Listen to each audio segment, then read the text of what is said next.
Hello everyone, कैसे हैं आप। आशा है कि आप सभी अच्छे होंगे। तो चलिए आज शुरू करते हैं आपके एसएसटी हिस्ट्री का नया टॉपिक, जो है आपका महाजनपद काल। महाजनपद काल शुरू करने से पहले आइए जानते हैं थोड़ा सा वैदिक काल के बारे में, क्योंकि महाजनपद काल जो है ये आपका वैदिक काल के साथ जुड़ा हुआ है। जैसे कि पिछले चैप्टर वैदिक काल में आपने देखा कि जो वैदिक काल में लोग थे वो छोटी छोटी बस्तियां बनाकर रहते थे, छोटे छोटे गांव होते थे। ठीक है, वहाँ जो पॉपुलेशन थी वो बहुत ज़्यादा नहीं होती थी, लेकिन धीरे धीरे धीरे धीरे समय के साथ जो ये छोटे छोटे गांव थे, ये कस्बे थे, इन्होंने नगरों का रूप धारण करना शुरू कर दिया था। और फिर बाद में नगर से ये जो है जनपद बनने लगे। फिर इन्हीं जनपदों को मिला करके बहुत से राजा जो थे उन्होंने, जैसे कि पहले एक जनपद को जीता, फिर दूसरे जनपद को, फिर इन्हीं जनपदों को मिला मिला करके जो है महाजनपद बनने शुरू हो गए। तो ये है आपका महाजनपद काल। महाजनपद काल का जो समय शुरू होता है वो 600 ईसा पूर्व से लेकर लगभग 400 ईसा पूर्व तक का माना जाता है।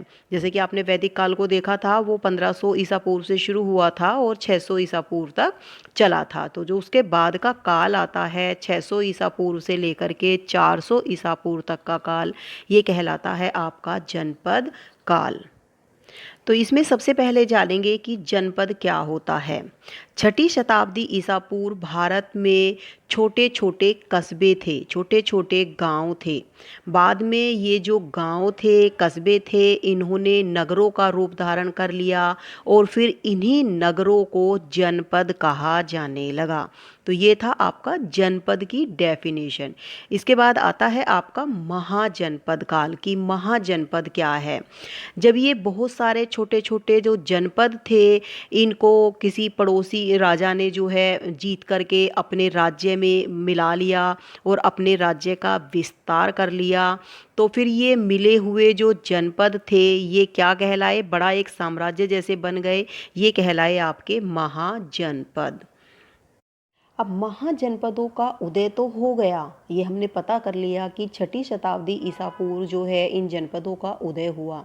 लेकिन इसकी जानकारी हमें मिलती कहाँ से है।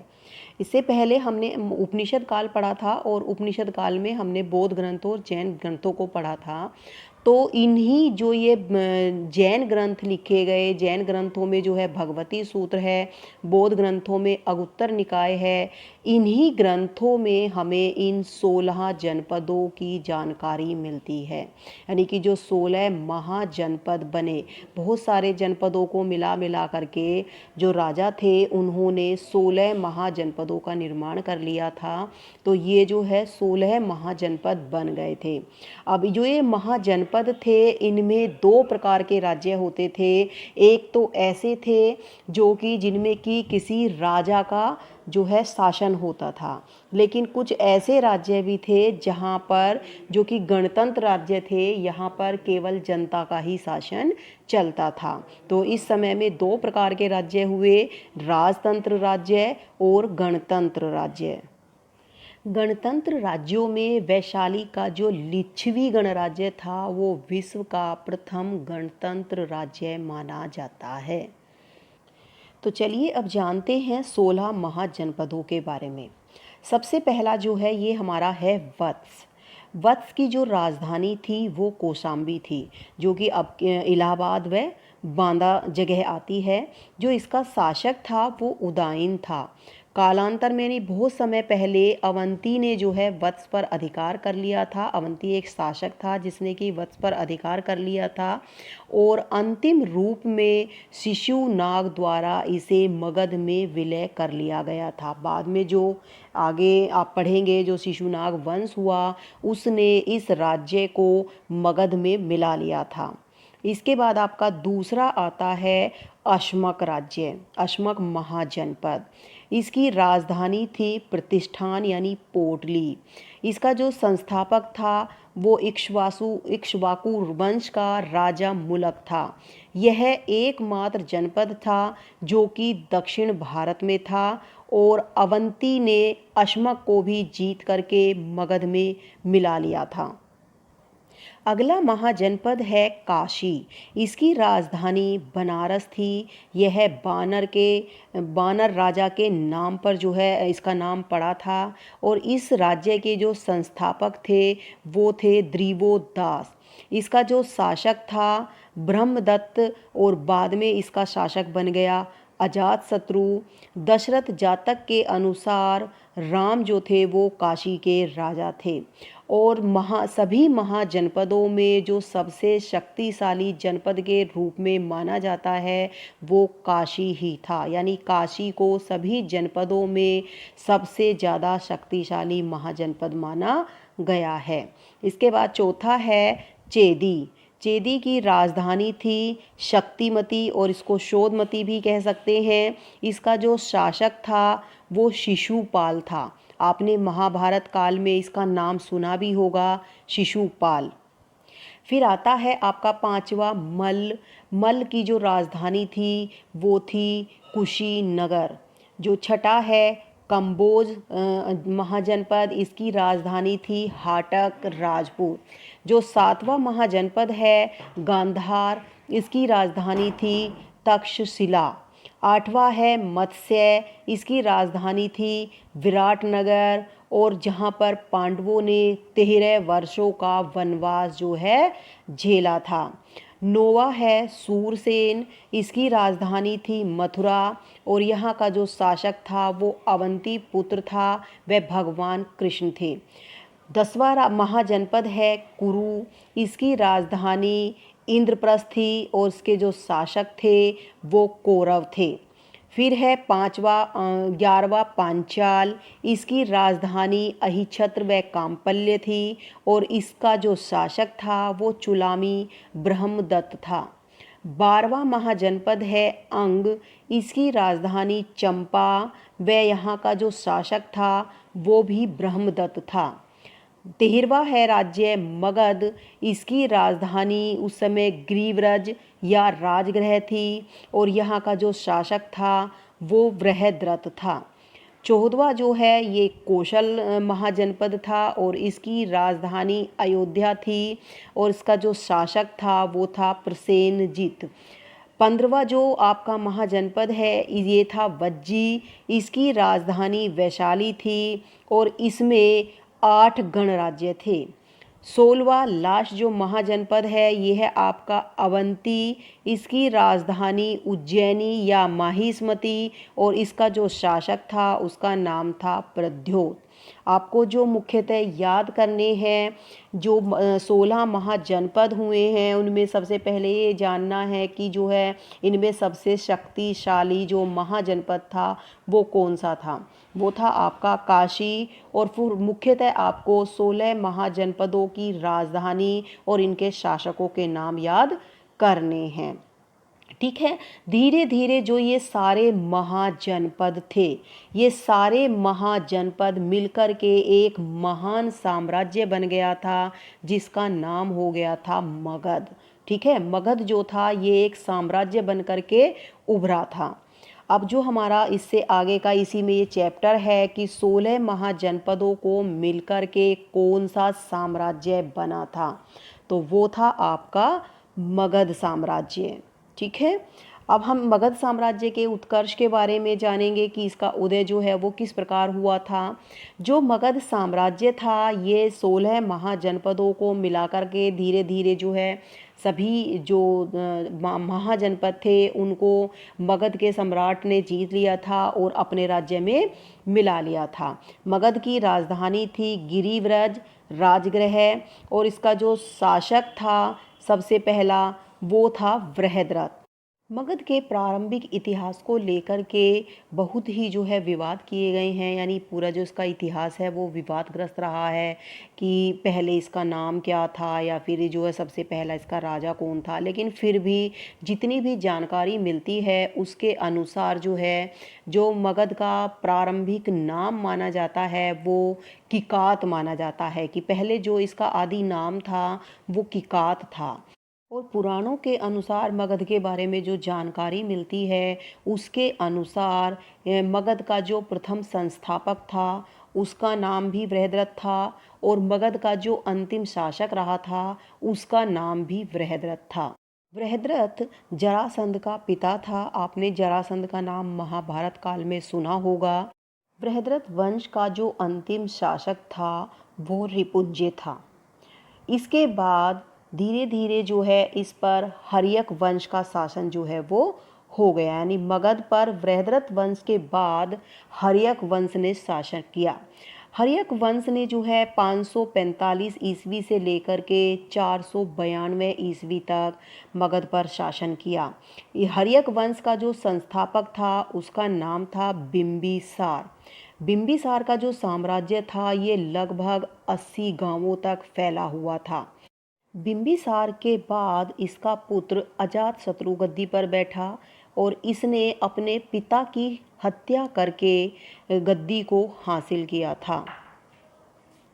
यह जैन धर्म को मानता था और इसने लगभग 32 वर्षों तक मगध पर राज किया।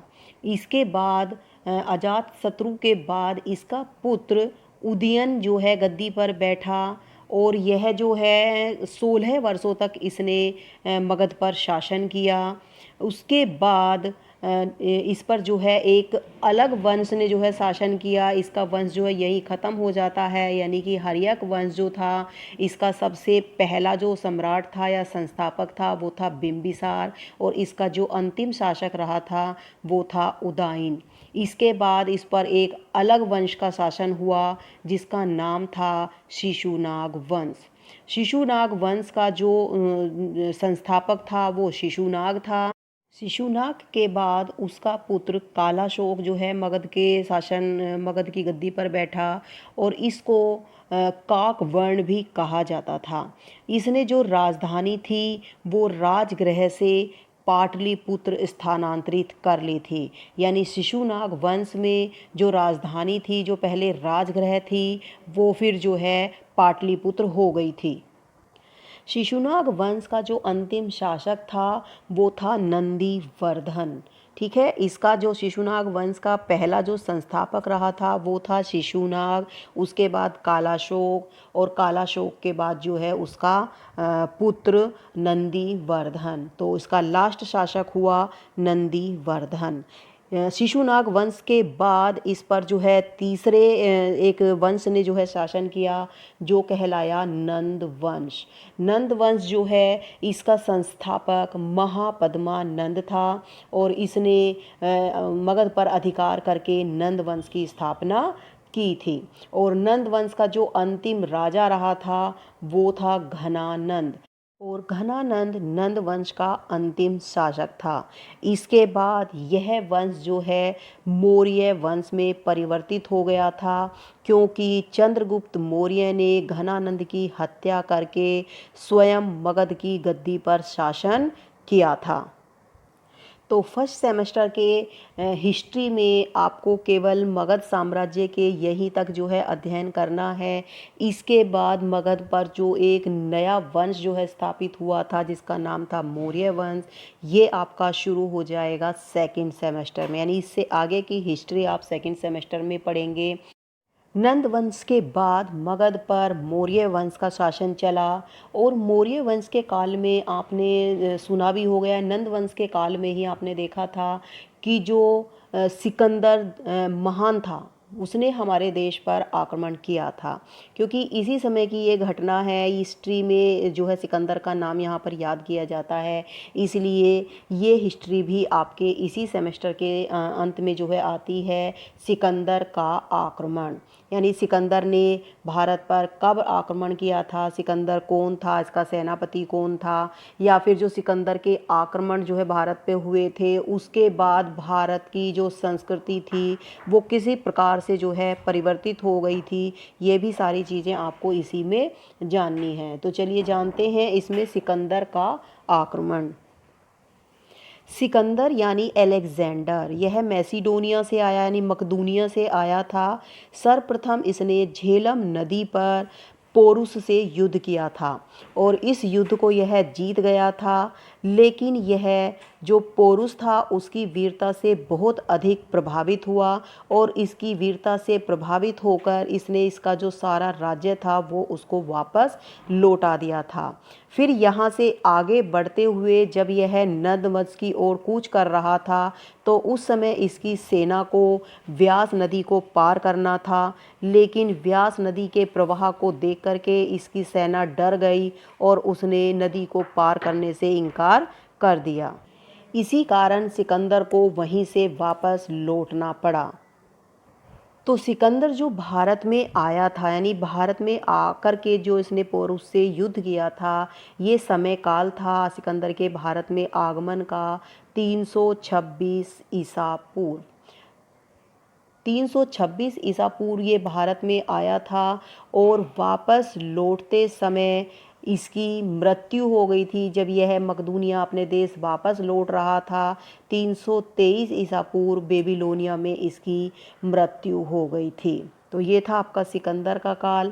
अब है सिकंदर का जल सेनापति कौन था। महत्वपूर्ण आपके लिए यही है कि जो सिकंदर भारत कब आया था, सिकंदर की मृत्यु कब हुई थी, सबसे पहले इसने युद्ध किसके साथ किया था, फिर इसका सेनापति कौन था, इसका जल सेनापति कौन था, इसका थल सेनापति कौन था। तो सिकंदर का जो जल सेनापति था वो था निर्याकस और सिकंदर का जो थल सेनापति था वो था सेल्यूकस। सिकंदर के आक्रमण का भारत पर प्रभाव जानते हैं कि जो सिकंदर ने भारत पर आक्रमण किया इसका भारत के लोगों पर क्या प्रभाव पड़ा। सिकंदर यूनान से विश्व विजय का सपना लेकर के जो है निकला था। विजय को प्राप्त करने के लिए इसने अलग अलग देशों की ओर कूच किया था। तो सिकंदर का भारत पर जो आक्रमण था इसका भारत के लोगों पर क्या प्रभाव पड़ा। सिकंदर के आक्रमण से पहले जो यहाँ के राजा थे उनमें एकता नहीं थी। वह केवल अपने अपने राष्ट्र की सुरक्षा के बारे में ही सोचते थे। उनकी जो सेना थी वो बहुत कुशल नहीं थी, यानी युद्ध अभ्यास जो है उनका नहीं होता था। सेना के पास बहुत अच्छे हथियार नहीं होते थे। तो उनमें बहुत सारी जो है यहाँ पर गलतियाँ थी। लेकिन सिकंदर के आक्रमण के बाद जो है हमारे देश में राष्ट्रीय एकता का भाव आना शुरू हो गया। सैन्य प्रशिक्षण जो है वो अधिक शुरू हो गया। जो यहाँ के सम्राट थे उन्होंने केंद्रीय शक्ति को महत्व देना शुरू कर दिया। तो इस तरह से बहुत सी ऐसी चीज़ें जो है परिवर्तित हुई। इसके अलावा है सांस्कृतिक व रहन सहन पर जो यूनानी आए थे उनका क्या प्रभाव पड़ा। सबसे मुख्य जो प्रभाव था वो दर्शन और ज्योतिष पर पड़ा था, यानी कि इन्होंने जो है हमें अलग अलग जो है ज्योतिष के जो राशियां थी उनके नाम दिए थे, जैसे कि मेष, ऋषभ, शनि आदि। ये सभी नाम जो हैं ये यूनानी नामों का रूपांतर हैं। इसके अलावा भारत में गांधार शैली का प्रादुर्भाव हुआ था। जो यूनानी लोग थे इनके जो सिक्के थे वो बहुत ही चमकदार और अच्छे थे। भारतीय लोग जो है इनके सिक्कों से प्रभावित हुए और बाद में इसी प्रकार के सिक्के जो है वो भारत में चलने शुरू हो गए। इसके अलावा जो व्यापारिक क्षेत्र था उसमें भी बहुत अधिक विकास हुआ। जो व्यापारिक क्षेत्र था अलग अलग जो है वहाँ पर व्यापार के लिए पक्की सड़कें बनाई जाने लगी। आवागमन के लिए जो है व्यापार के क्षेत्रों में बहुत अधिक प्रगति हुई। इसके अलावा जो एक अन्य प्रभाव थे वो प्रभाव थे यहाँ के लोगों की वेशभूषा आदि पर। इससे पहले जो यहाँ के लोग धोती कुर्ता आदि जो है पहनते थे और इन्होंने यूनानी लोगों के आधार पर जो है कोट और पायजामे जैसी चीज़ों को पहनना शुरू कर दिया। तो ये था भारतीय लोगों पर सांस्कृतिक प्रभाव। तो ये सिकंदर के प्रभावों को हमने जाना। यहाँ जो आपका चैप्टर था ये बस आज इतना ही। अब आपसे जो है मैं सेकंड सेमेस्टर के नए टॉपिक के साथ फिर मिलूँगी। नमस्कार। Stay home, stay safe.